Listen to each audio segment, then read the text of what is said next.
In 1978, a mafia crew pulled off the biggest cash heist in American history at the time. The mastermind who orchestrated this operation was named Jimmy Burke, one of the most notorious and powerful figures in the mob. They called him Jimmy the Gent, even though he was incredibly bloodthirsty and violent. We'll uncover the secret behind this contradiction as the story unfolds. Jimmy put together a crew to execute a massive heist at a New York airport. The operation was far from easy, and they faced plenty of challenges along the way. But their plan was airtight, and the massive loot they walked away with exceeded all their expectations. The crazy part, though, is that the events following the heist were even wilder than the robbery itself. This is one of the most intense mafia stories, packed with action and plot twists you will never see coming. So, sit back, tune in, and enjoy. I put together this episode, which I believe is one of the strongest stories on the channel, and I'm absolutely sure you're going to love it. Alright, let's get into the story. The Goodfellas connection. There's a famous movie called Goodfellas *. I'm sure many of you know it. The film revolves around well-known figures from the American Mafia, and most of the characters are based on real people. Today, we're going to talk about the exact same characters featured in the movie, specifically these three men. 1. Jimmy Burke. We'll call him the Mastermind because he led the heist. 2. Tommy DeSimone. We'll call him the Madman because he was genuinely psychotic and a ruthless killer. 3. Henry Hill. We'll call him the Hustler because he worked the hardest to build himself up from absolutely nothing. Keep these nicknames in mind so we can easily distinguish them, as there are many characters in this story. The movie Goodfellas which made these figures famous, never actually dove into the details of the specific heist we're covering today. They didn't show how it was planned or executed. They just glossed over it as part of the background, even though it was a monumental event. The reason is that the movie focused more on the characters' lives and the drama between them. In the first part of our story, we'll talk a bit about their lives because they were incredibly thrilling. I mean, a mobster's life is naturally action-packed. But unlike the movie, our main focus will be the heist itself. We're going deep into the details. I've put together a great mix for you, presenting this story in a brand new light. By the way, even though these three were close friends, only 2 of them actually participated in the heist: Jimmy, the Mastermind, and Tommy, the Madman. Henry, the Hustler, wasn't part of it, and we'll find out why later. But regardless, he played a crucial role in their lives, so we have to start our story with him. Henry, the Hustler's rise. From a young age, ever since he was 13, Henry started blending into mafia circles, even though neither his father nor his family had any direct ties to the mob. In the beginning, he did small errands, running to the store, fetching groceries, or parking their fancy Cadillacs. Essentially, he was like a little servant working for a meager wage, but he loved it. He loved being close to the mobsters and being part of their world. In his eyes, they were living the dream. Everyone respected and feared them. They had money and wealth, and they lived a life of luxury. His ultimate ambition was to become just like them. They were his idols. He didn't mind doing grunt work because he knew that in the mafia world you have to climb the ladder. Slowly but surely, the tasks get bigger, and eventually, you become a real mobster. So, Henry constantly skipped school behind his parents' backs, spending his entire day with the mob. He saw this as his true future. The person Henry admired most was their boss, Paul Vario. Paul Vario was the boss of the East New York neighborhood and one of the most prominent mafia capos. Everyone respected and feared him. He was the most powerful man in the area. All the low-level gangsters worked under him and paid him tribute like protection money. That's why they call the mafia organized crime. You have low-level street guys. Above them are the capos, captains. Above them is the underboss, and at the very top is the boss of the family. In New York, there were 5 famous mafia families: Bonanno, Colombo, Gambino, Genovese, and Lucchese. These 5 families, all of Italian descent, completely dominated organized crime in New York. They have a long, bloody history that we won't dive too deeply into, but they had their share of internal wars and alliances. Paul Vario held the rank of capo captain in the Lucchese crime family. The rank of capo is the 3rd highest in the family, right below the underboss and the boss. Young Henry looked up to Paul Vario as his ultimate role model and wanted to be a big shot in the mob just like him. He kept rubbing shoulders with the mobsters until he started getting bigger assignments. They sent him on training missions and eventually had him commit violent or destructive acts, as that was a core part of the business. Over time, Henry started getting the things he always dreamed of: status and wealth. People began to respect and fear him despite his young age. If he walked into a bakery, he didn't wait in line. The owner would serve him personally. When his mother walked back from the market, people would literally carry her groceries all the way home out of respect for her and him. On top of that, even though he was only 13 or 14, Henry was making more money than his father and all the adults around him. Life was booming. Jimmy, the legend and the gent. Around that time, Henry met a very famous figure among the mobsters, Jimmy Burke ***. This is Jimmy the Mastermind who we mentioned at the start. Jimmy held a massive amount of prestige in the underworld. However, he didn't hold an official rank, nor was he a made man, an official inducted member in the Lucchese family, even though his status rivaled that of a capo. So why wasn't Jimmy a made man? Simply because his blood wasn't 100% Italian. This was a strict, non-negotiable rule to get made in a family. Both your parents had to be of Italian descent. Because of this rule, the actual number of official made members in a family was relatively small, maybe around 100 to 150 guys. The associates and soldiers working under the family could number in the thousands. There's a huge difference between being a mafia associate, just a soldier, and an official, initiated member of the family. But Jimmy Burke was a special case. Even though he could only ever be an associate due to his bloodline, his power was parallel to a captain's. He could lead crews and orchestrate massive operations within the Lucchese family. Jimmy was considered an absolute legend. He demanded total respect because he was one of the strongest, most ruthless guys on the street. He showed no mercy. If he put a target on your head, it was getting done. No matter what, anyone who stood in his way got eliminated. Yet despite this violent reputation, they called him Jimmy the Gent. Why the contradiction? Simply because he handed out cash to everyone. The doorman who opened the door for him, $50 tip. The bartender who poured his drink, $50 tip. A random stranger who ran an errand for him, $50 tip. He sprinkled money everywhere, earning him the nickname the Gent. But on the flip side, he was a cold-blooded killer. He had been carrying out hits for mafia bosses since he was 16 years old. Over the years, he earned their respect and became a seasoned pro in every mafia activity. Assassinations, murder, extortion, kidnapping, you name it, he did it. Full package. But the thing Jimmy enjoyed the most was ***heists***. He loved stealing, and this is what will eventually lead us to the massive operation at the center of this story. Most of his robberies back then targeted cargo trucks. He hijacked everything: liquor trucks, cigarette trucks, seafood trucks loaded with lobsters. If a truck carried anything of value, Jimmy stole it. The crazy part, even the truck drivers he hijacked loved him. They would actually tip him off if they were hauling a valuable load. In return, Jimmy took care of them and gave them a cut of the score. Even the cops were in his pocket. He treated them like business partners, handing out fat bribes to keep them looking the other way. Jimmy took Henry under his wing. At the same time, he introduced him to another kid around his age named Tommy. Jimmy told them, "You two are going to work together from now on." Tommy, the madman with two guns. This kid Tommy is Tommy DeSimone, the madman we talked about earlier. We're about to see why he earned that title. These two, Henry and Tommy, grew up together in the mafia under the wing of one of its most powerful enforcers, Jimmy Burke. Three of them became incredibly close friends. The East New York area where their crew operated was home to JFK Airport, one of the largest airports in America. The airport was a goldmine. It saw massive daily traffic, with an enormous amount of cargo and goods passing through. Naturally, it was one of the mob's favorite targets. They usually didn't target the airport directly. Instead, they hijacked the trucks leaving the airport loaded with goods. Paul Vario, the local boss, had guys, relatives, and associates working in almost every department at JFK.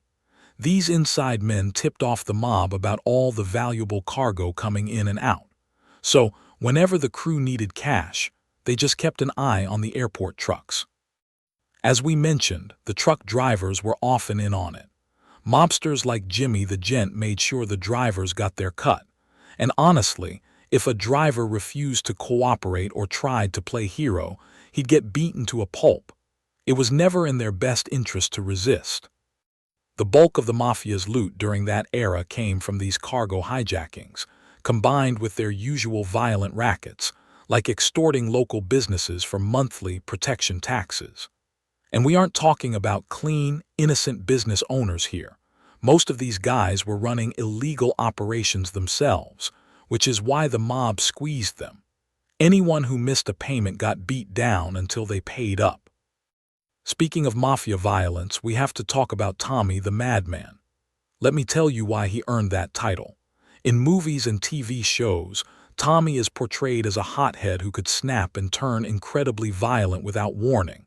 If you looked at him wrong or said the wrong thing, even by accident, he'd flip the switch, beat you down, or just start shooting.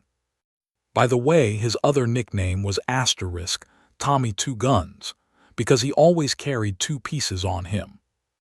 The stories say that once, during a sit-down, a young kid forgot to bring Tommy his drink. Tommy took it as a massive sign of disrespect. After yelling at the kid, Tommy snapped, pulled his gun, and shot the kid in the leg. As the kid was on the floor cursing and screaming at him in pain, Tommy got even angrier, aimed at his chest, and shot him dead on the spot. That's the cinematic version. But you know what's wild? An actual mobster who is still alive today, who ran with Tommy and was even part of the heist we're going to talk about, said the movies downplayed him. He said the on-screen Tommy was nothing compared to the real guy. In real life, Tommy was way crazier, more violent, and far more psychopathic than Hollywood portrayed. One of the most infamous stories about Tommy involves a made man named William Billy Batts, Bentvina ***. William had just finished serving a 6-year prison sentence, and the crew threw him a welcome home party. William was a fully initiated, made member of the Gambino crime family, one of the 5 families. Let me remind you, made men are the untouchables of the mafia. You can't become one unless you have pure Italian blood and a proven track record as an earner and a killer. William and Tommy went way back. When Tommy was just a kid starting out, he used to shine the shoes of older mobsters, just like Henry starting out as a servant before moving up the ranks. When William saw Tommy at the party, he yelled out in front of everyone, "Hey, how are you doing, my favorite shoeshine boy? Why don't you go get your shine box and make my shoes look nice?" Tommy lost his mind. He took it as a massive public insult. They got into a screaming match, cursing each other out. Henry managed to calm Tommy down and stop things from escalating right then and there. But Tommy leaned over and whispered in Henry's ear, "I'm gonna kill that bastard." Now, killing a made man from another family is the ultimate taboo in the mafia. No matter what your beef is, you absolutely do not lay hands on a made guy, especially if you are just an associate like Tommy. A made guy hitting another made guy is one thing, but an associate touching a made man is a death sentence. It breaks all the rules of the 5 families. But Tommy was a madman. 2 weeks later, he ambushed William and beat him savagely. His buddies, Jimmy and Henry, helped him. The movie makes it look like Jimmy and Henry planned it with Tommy, but according to real-world accounts, Jimmy and Henry were actually caught off guard when Tommy suddenly attacked William. Since they were there, they had no choice but to back their friend. This makes more sense, because Jimmy and Henry were smart enough to know that touching a made man was strictly forbidden. But once the attack started, they had to finish the job. They couldn't leave him alive. They beat him until they thought he was dead, wrapped his body in tablecloths, and tossed him in the trunk of Henry's car to bury him out in the middle of nowhere. While driving, they heard a thumping sound coming from the trunk. They pulled over, popped the trunk, and realized the guy was still alive, gasping for air. Tommy pulled out a knife and stabbed him repeatedly until he was completely dead. Then, they dug a hole in a secluded area with a shovel they had in the car, dumped the body, and left. All these details are 100% real, confessed by the guys who were actually there, which we'll touch on at the end of the story. So now you have a good grasp of who these 3 guys were: Jimmy, Tommy, and Henry. Let's get into the big scores. The 1967 Air France Heist asterisk. The first major score they pulled off was in 1967. This time, the heist was actually asterisk inside the airport, not just hijacking a truck leaving it. The tip came from an inside guy named asterisk Robert McMahon asterisk asterisk. Robert sat down with Henry and Jimmy and told them there was a massive payload sitting in the Air France cargo terminal. He told them huge amounts of untraceable cash were being flown into the airport. American tourists visiting France would exchange their dollars for French francs. This was long before the euro. Millions of these exchanged American dollars were shipped back to the U.S. via Air France, landing at JFK to be stored in a vault before being transferred to banks.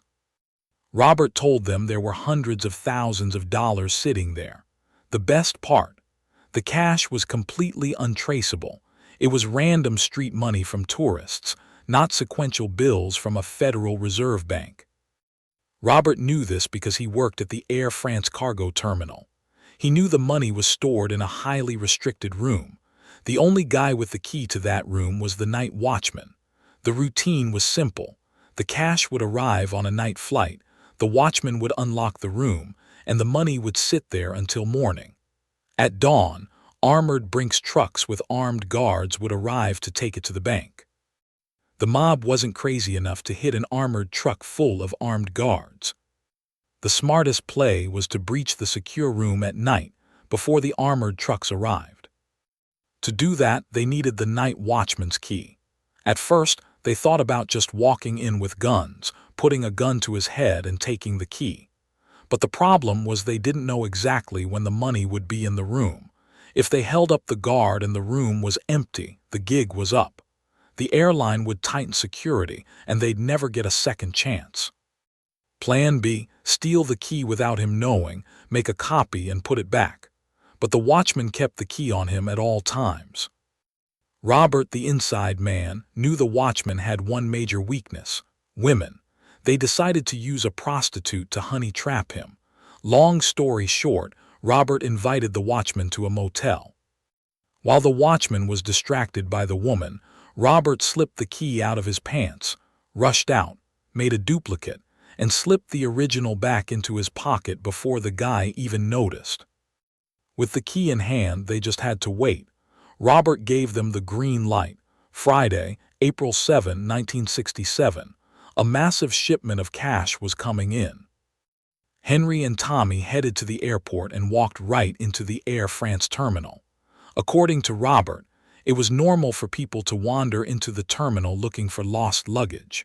He also told them the perfect time to strike was 11:30 p.m. because the guard took his lunch break then. They posed as passengers looking for lost bags. The guard was on break. They walked right up to the secure room, used the duplicate key, and walked in. No alarms, no guards, no resistance. Inside, they found piles of cash stuffed in bags. They had brought a large duffel bag with them, stuffed all the cash inside, and simply walked out. They didn't have to pull a single gun or use an ounce of violence. It was probably the easiest score of their lives.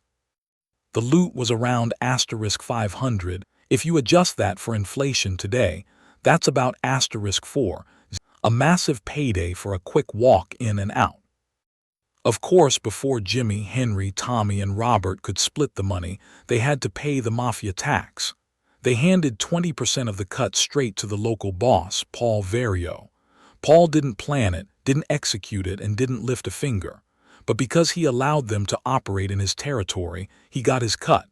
That's how the mob works. The intervening years. Over 10 years passed, and a lot happened.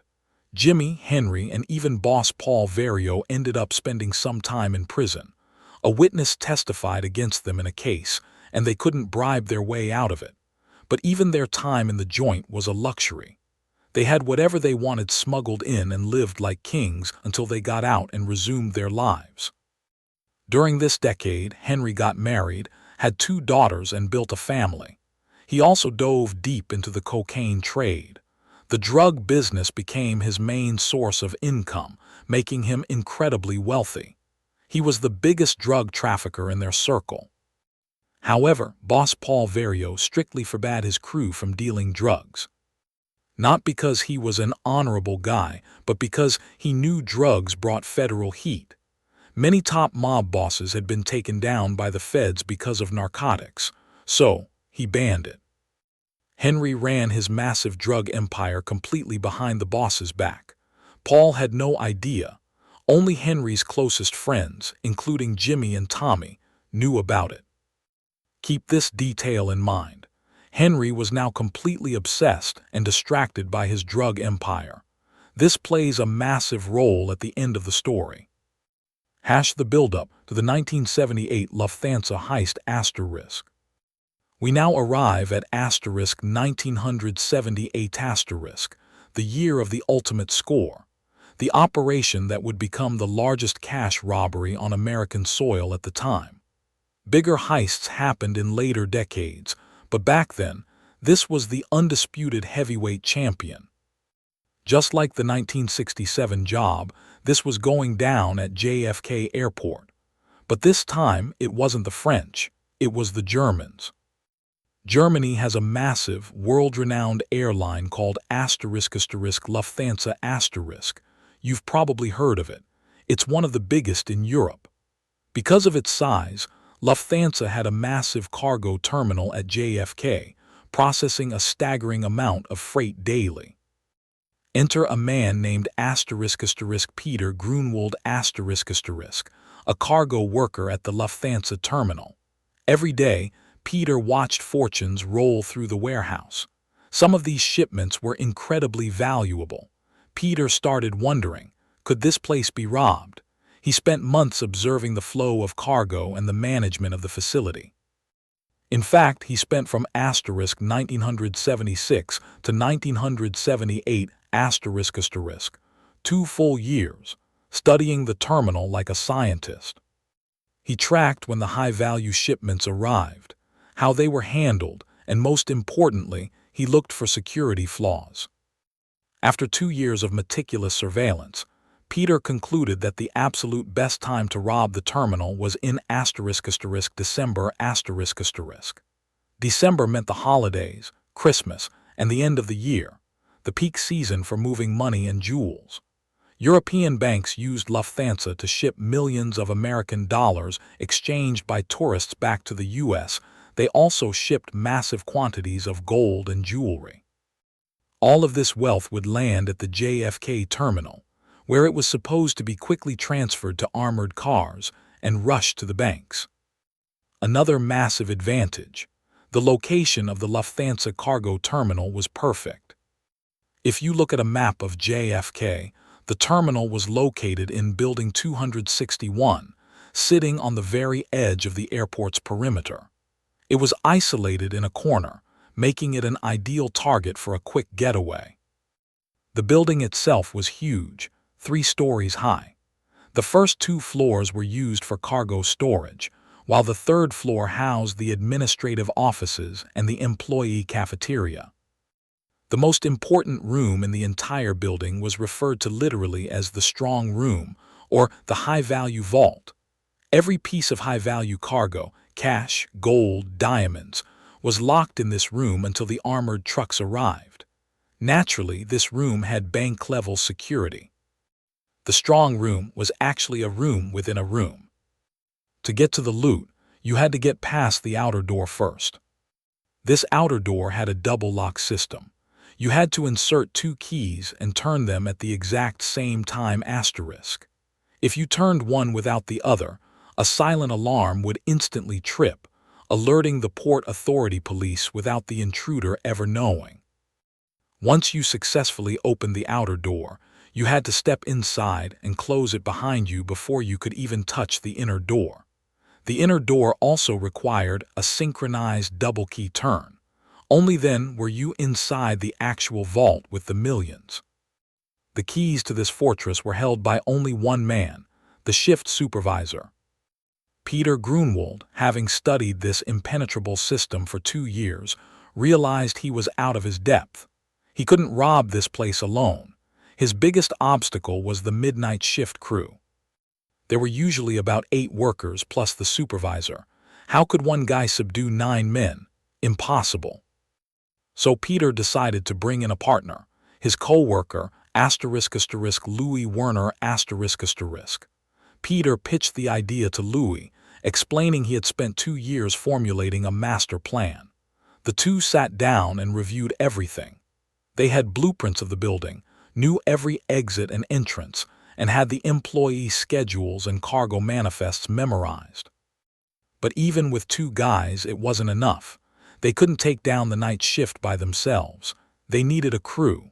The 2 coworkers started arguing over how to proceed. Eventually, Louis Werner went behind Peter's back and took the entire blueprint to the Mafia. Louis was a degenerate gambler, drowning in debt. He owed the mob thousands of dollars he couldn't pay, and they had given him his final warning: pay up or else. Desperate to save his own skin, Louis took Peter's 2-year master plan and handed it to the mob on a silver platter. He figured if he gave them the ultimate score, they'd wipe his debt clean and maybe even throw him a slice of the pie, knowing the mob rewarded informants.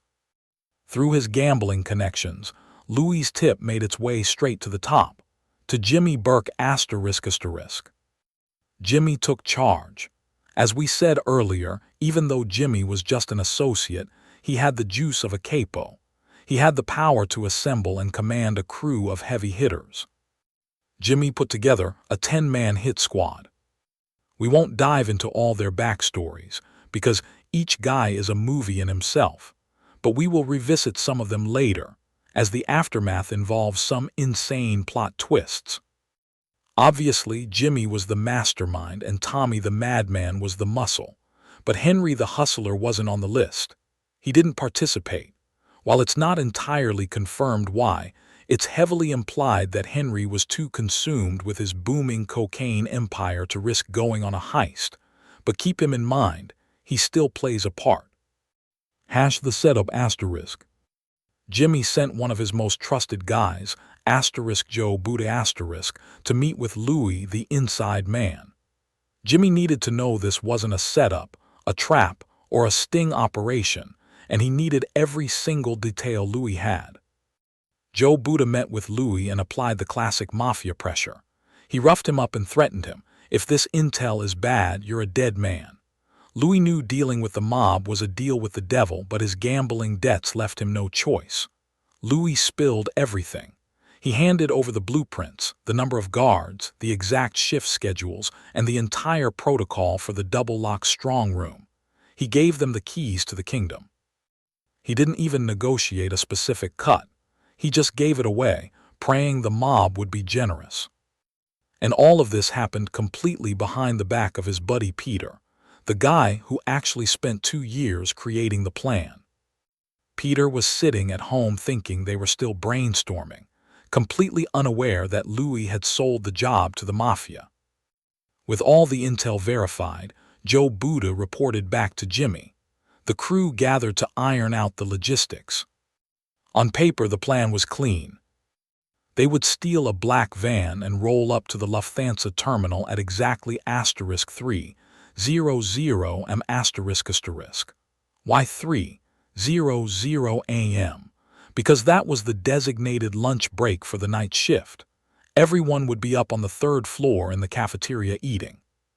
6 armed men, led by Tommy, would jump out of the van and enter through the front door.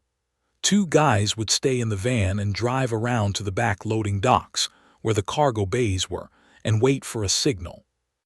Once inside, the ground team would round up the workers. According to the intel, everyone would be in the cafeteria except the shift supervisor. The supervisor would be in his office. Since he was the guy with the strong room keys, they had to lure him out without raising suspicion so he wouldn't hit the silent alarm. That was the blueprint. Now they just needed Louis, the inside man, to give them the green light when the vault was stuffed with cash. On December 8, 1978 Louis got word that a massive shipment of cash was inbound. Millions of dollars were arriving on a Lufthansa flight, destined straight for the strong room. Usually, when a shipment this big lands, armored trucks are immediately dispatched to haul it to the banks. The money isn't supposed to sit there long. This shipment arrived on a Friday. If the armored trucks didn't pick it up that day, the money would be stuck in the vault all weekend. Louis made his move.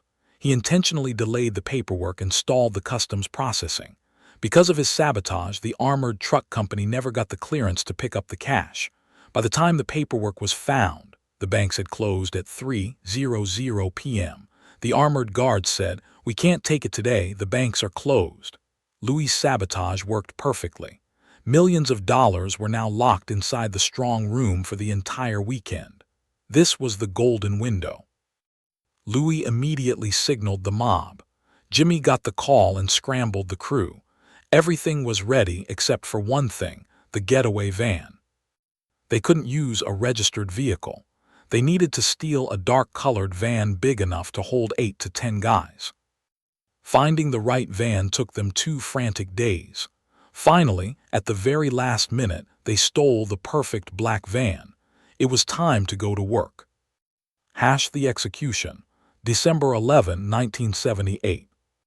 In the early hours of Monday, December 11, 1978 the crew met 2 hours before the hit to review the plan one last time. Everyone checked their gear: masks, gloves, handcuffs, and loaded guns. It was time to move. 8 guys piled into the black van, with Tommy the Madman taking command of the strike team. Jimmy and the 10th crew member got into a separate crash car. Their job was strictly backup. If the silent alarm was tripped and the Port Authority police showed up, Jimmy's car would literally ram into the cop cars to cause a massive wreck, buying the van enough time to escape. Jimmy parked his crash car at a gas station just down the road from the terminal. At exactly 3:00 a.m., the black van rolled up to the Lufthansa terminal. Just as they planned, the building was isolated, right off the highway, with 0 security gates blocking their path. 6 masked mobsters, heavily armed and led by Tommy, breached the front doors. The ground floor was completely empty. Exactly as the intel stated, the entire crew was upstairs eating lunch. The strike team crept through the dark warehouse, found the stairs, and quietly made their way to the 3rd floor. The workers were sitting in the cafeteria, laughing, chatting, and eating their food, completely oblivious. Suddenly, a squad of masked gunmen kicked the doors open, aiming shotguns and pistols right at their heads. The workers froze in absolute terror. They never expected a heavily armed hit squad to ambush them in the middle of the night. The mob doesn't ask politely. They moved with absolute brutality, throwing the men to the floor and shoving gun barrels in their faces. The workers were paralyzed with fear. And having Tommy, the Madman, running the floor made it 100 times worse. The hostages didn't know it, but they were dealing with a psychopath who would blow their brains out if they twitched the wrong way. One of the mobsters on the crew, a guy named Jerry Valent later testified about exactly how terrifying this moment was for the workers. Tommy took control. According to their intel, there were supposed to be 7 workers on the floor. Tommy demanded everyone hand over their wallets and IDs. He looked down at the terrified men and gave them a chilling ultimatum. "Now we know exactly who you are. We have your names, your IDs, and your home addresses. We know where your families sleep. If any one of you tries to be a hero or does anything we don't like, we aren't just coming for you. We are coming for your families. Follow our orders and nobody gets hurt." By the way, this is a classic mafia psychological tactic. Threatening the family guarantees total compliance. To be continued. The tactic, family first. Now we know exactly who you are. We have your names, your IDs, and your home addresses. We know where your families sleep. If any one of you tries to be a hero or does anything we don't like, we aren't just coming for you. We are coming for your families. Follow our orders and nobody gets hurt. By the way, this is a classic mafia psychological tactic. Threatening the family guarantees total compliance. The Heist, Building 261. Back in 1978, a mafia crew pulled off the biggest cash heist in American history at the time. The mastermind behind this operation was Jimmy Burke, one of the most notorious and powerful figures in the mob. They called him Jimmy the Gent, even though he was incredibly bloodthirsty and violent. We'll uncover the secret behind this contradiction as the story unfolds. Jimmy put together a crew to execute a massive heist at a New York airport. The operation was far from easy, and they faced plenty of challenges. But their plan was airtight, and the massive loot they walked away with exceeded all their expectations. The crazy part, though, is that the events following the heist were even wilder than the robbery itself. This is one of the most intense mafia stories, packed with action and plot twists you'll never see coming. So, sit back and enjoy. The setup, JFK Airport. In a famous movie called Goodfellas, which I'm sure many of you know, the plot revolves around well-known figures from the American Mafia. Most of the characters are based on real people. Today, we're talking about those exact figures. Jimmy Burke, we'll call him the mastermind, the leader. Tommy DeSimone, we'll call him the madman, the psychopath. Henry Hill, we'll call him the hustler, the self-made man. Goodfellas made these guys famous, but it never actually went into the details of the heist we're covering today. It mentioned it in passing, but our focus is the heist itself, the nitty-gritty details presented in a brand new light. The East New York area, where this crew operated, was home to JFK Airport. One of the largest in the U.S., it was a goldmine for the mob. They had inside men in every department, relatives and associates who tipped them off about valuable cargo. The target, Lufthansa. We moved to 1978, the year of the ultimate score. This wasn't a cargo truck hijacking. This was an inside job at the Lufthansa terminal. An inside man named Peter Grunwald had spent 2 years, from 1976 to 1978, studying the terminal like a scientist. He knew the schedules, the security flaws, and the strong room, the vault. He knew that in December, during the holiday rush, millions in untraceable cash and jewelry were shipped from European banks to JFK. The strong room was a fortress. It had a double-lock system. You needed 2 keys turned simultaneously to open the outer door without tripping a silent alarm. Then, you had to close the outer door before you could even touch the inner door, which also had a double lock. The only person with those keys was the shift supervisor. The double cross in the plan. Peter realized he couldn't do it alone. He brought in his co-worker, Louis Werner, a degenerate gambler deep in debt to the mob. Desperate to save his life, Louis betrayed Peter. He took the 2 years of research and handed it to Jimmy Burke on a silver platter. Jimmy assembled a 10-man hit squad. He sent his right-hand man, Joe Buddha, to grill Louis and make sure it wasn't a setup. Louis spilled everything. On December 8, 1978, Louis saw his chance. A massive shipment of cash arrived. He intentionally sabotaged the paperwork, stalling the customs process so the armored trucks couldn't pick up the money before the banks closed for the weekend. The vault was now stuffed with millions, sitting there like a sitting duck. 0 hour, December 11, 1978. At 3:00 a.m., a stolen black van rolled up to the Lufthansa terminal. 6 masked men, led by Tommy the Madman, breached the building. The timing was perfect. The crew was on their lunch break on the 3rd floor.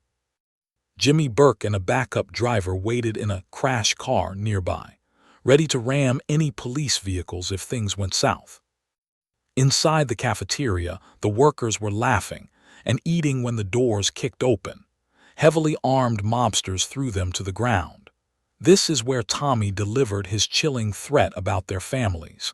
They gathered the IDs to prove they knew where every worker lived. Tommy then grabbed the supervisor and forced him toward the vault. With a shotgun to his head, the supervisor opened the double-locked doors.